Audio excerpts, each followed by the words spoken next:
அனைவருக்கும் வணக்கம். அனைத்து அரசு தொடக்க மற்றும் நடுநிலைப் பள்ளி தலைமை ஆசிரியர்களும் இவ்வாறு தங்களுக்கு மேப்பிங் செய்யப்பட்ட அரசு மேல்நிலைப் பள்ளிகளில் லேப்டாப் வாங்கியிருப்பீங்க. அவ்வாறு வாங்கிய லேப்டாப்பை பள்ளியினுடைய எமிஸ் தளத்தில் பதிவு செய்ய வேண்டும். ஃபர்ஸ்ட் உங்க ஸ்கூலுக்கு நேரா எந்த மேல்நிலைப் பள்ளி மேப்பிங் ஆயிருக்கோ அந்த ஸ்கூல்ல போயிட்டு லேப்டாப் வாங்கிருங்க. வாங்கிட்டு நெக்ஸ்ட் வந்து பாத்தீங்கன்னு சொன்னா ஸ்கூல் எமிஸ் பேஜ் வந்துக்கோங்க. எமிஸ் லாகின் பேஜ் வந்துக்கோங்க. அங்க யூசர் நேம் அண்ட் பாஸ்வேர்டு அப்படின்ற இடத்துல நமது பள்ளிக்கான யூசர் நேம் அண்ட் பாஸ்வேர்டை என்டர் பண்ணிட்டு லாகின் பண்ணிக்கோங்க. லாகின் பண்ணிட்டீங்கன்னா நம்ம ஸ்கூலுக்கான எமிஸ் பேஜ் ஓப்பன் ஆயிரும். அங்க ஸ்கூல் அப்படின்னு மூணாவது ஒரு மெனு இருக்கும். அதை கிளிக் பண்ணிக்கோங்க. அதை கிளிக் பண்ணீங்கன்னா உங்களுக்கு அடிஷனலா சப் மெனு நிறைய ஓப்பன் ஆகும். அதுல இன்ஃப்ராஸ்ட்ரக்சர் அப்படின்னு சொல்லி ஒரு சப் மெனு இருக்கும். அதுக்கு கீழே வந்து டெக் அப்படின்னு சொல்லி கொடுத்துருப்பாங்க. அதை கிளிக் பண்ணிக்கோங்க. அதை கிளிக் பண்ணிட்டீங்கன்னா உங்களுக்கு நெக்ஸ்ட் இப்படி ஒரு பேஜ் வந்து ஓப்பன் ஆகும். டிவைஸ் டீடைல்ஸ் அப்படின்னு சொல்லிட்டு இன்ஸ்ட்ரக்ஷன்ஸ் ஒரு சிலது கொடுத்துருப்பாங்க. அதுக்கு பக்கத்துலேயே வந்து பாத்தீங்கன்னா கீழே ப்ளூ கலர்ல பிளஸ் அப்படின்னு சொல்லிட்டு ஆட் அப்படின்னு சொல்லி கொடுத்துருப்பாங்க. அதை கிளிக் பண்ணிக்கோங்க. அதை கிளிக் பண்ணிட்டீங்கன்னா உங்களுக்கு நெக்ஸ்ட் டெக் கொஸ்டின்ஸ் அப்படின்னு சொல்லி எனேபிள் ஆகும். அதுல சூஸ் த டிவைசஸ் அப்படின்னு இருக்கும். அதை டவுன் ஆரோவை கிளிக் பண்ணீங்கன்னா கம்ப்யூட்டரா, லேப்டாப்பா, ப்ரொஜெக்டரா அப்படின்னு சொல்லி ஒரு சில ஆப்ஷன்ஸ் வந்து எனேபிள் ஆகும். ஸோ அதில் நேற்று நம்ம வந்து பார்த்தீங்கன்னா லேப்டாப் வாங்கியிருப்போம். ஸோ அதனால அதை நம்ம செலக்ட் பண்ணிக்கிறோம். Next from which source the device was received அப்படின்னு சொல்லி கொடுத்துருப்பாங்க. ஸோ அங்கே தெரியக்கூடிய டவுன் ஆரோவை கிளிக் பண்ணீங்கன்னா எஸ்எஸ்ஏவா, எலிமெண்டரி எஜுகேஷனா, ஸ்கூல் எஜுகேஷனா, எம்எல்ஏ ஃபண்டா அப்படின்னு சொல்லி நிறைய ஆப்ஷன்ஸ் கொடுத்துருப்பாங்க. ஸோ நமக்கு வந்து பார்த்தீங்கன்னா நேற்று வந்து எலிமெண்டரி எஜுகேஷன்ல இருந்தா கொடுத்துருந்தாங்க. ஸோ அதனால அதை நீங்கள் செலக்ட் பண்ணிக்கோங்க.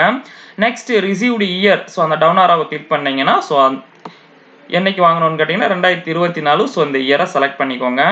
Next number of devices received. நேற்று எத்தனை லேப்டாப் வாங்கினீங்களோ அதை என்டர் பண்ணிக்கோங்க. மேக்ஸிமம் எல்லாருக்கும் ஒன்று தான் கொடுத்துருப்பாங்க. ஸோ அதனால ஒன்று என்டர் பண்ணிக்கோங்க. Number of the devices functional. அந்த ஒன்று ஒர்க் ஆகுதா அப்படின்னு சொல்லி கேட்டிருப்பாங்க. ஒர்க் ஆச்சு அப்படின்னு சொன்னா நீங்க ஒன்று என்டர் பண்ணிக்கோங்க. இல்லை ஒர்க் ஆகலை அப்படின்னு சொன்னா அந்த இடத்துல நீங்க வந்து பாத்தீங்கன்னா 0 என்டர் பண்ணிக்கோங்க. ஸோ எனக்கு ஒர்க் ஆகுது, அதனால நான் ஒன்று என்டர் பண்ணிக்கிறேன்.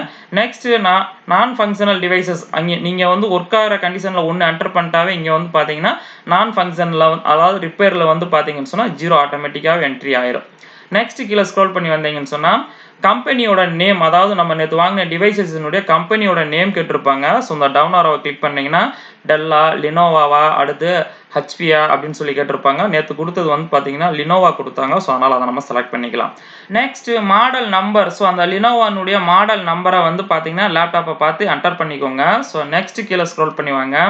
Device used for academic purpose or administrative purpose or both அப்படின்னு சொல்லி கேட்டிருப்பாங்க. ஸோ இங்கே டவுன் ஆரோவை கிளிக் பண்ணீங்கன்னா ஸோ நீங்க எதுக்காக இந்த லேப்டாப்பை யூஸ் பண்ண போறீங்க? அகடமிக் பர்பஸ் மட்டுமா அல்லது அட்மினிஸ்ட்ரேட்டிவ் பர்பஸ் மட்டுமா இல்ல ரெண்டுக்குமே நீங்க யூஸ் பண்ண போறீங்களா அப்படின்னு சொல்லி கேட்டிருப்பாங்க. So maximum both of the பர்பஸை செலக்ட் பண்ணிக்கோங்க. செலக்ட் பண்ணிட்டு சேவ் கொடுத்துருங்க. சேவ் கொடுத்துட்டீங்கன்னா உங்களுக்கு சேவ்டு சக்சஸ்ஃபுல்லி அப்படின்னு சொல்லி வந்துடும். நெக்ஸ்ட் கீழே ஸ்க்ரோல் பண்ணி வந்தீங்கன்னா அந்த விவரங்கள் நம்ம வந்து பார்த்துக்கலாம் பாருங்க. So 2024 laptop. அடுத்து பார்த்தீங்கன்னா எலிமெண்டரி எஜுகேஷன்ல இருந்து கொடுத்தாங்க அந்த மாடல் நம்பர். ஸோ இதெல்லாமே இருக்கும். ஸோ நீங்க பதிவு பண்ண விவரங்கள்ல தவறுகள் இருந்துச்சுன்னா திரும்ப இங்க தெரியக்கூடிய எடிட் சிம்பலை கிளிக் பண்ணி நீங்க என்ன பண்ணிக்கலாம் அப்படின்னு கேட்டீங்கன்னு சொன்னா அந்த விவரங்களை நீங்க திருத்தம் செய்து கொள்ளலாம். ஸோ இந்த மாதிரி திருத்தம் செய்து திரும்ப நீங்க வந்து சேவ் பண்ணிக்கலாம். ஸோ ஃபைனலாக மேலே தெரியக்கூடிய டவுன் ஆரோவை கிளிக் பண்ணி லாக் அவுட் பண்ணி வெளியில் வந்துக்கோங்க. ஸோ இந்த வீடியோ உங்களுக்கு ரொம்பவும் பயனுள்ளதாக இருந்திருக்கும்னு நினைக்கிறேன். Thank you teachers.